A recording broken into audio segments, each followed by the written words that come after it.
Dynamics.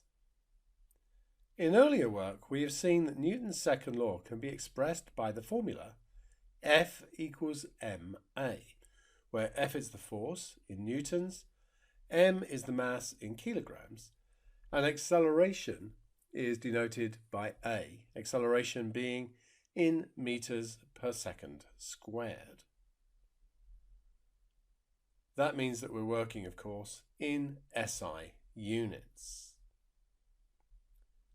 Remember that force and acceleration are vectors, so really we should express both force and acceleration as vectors.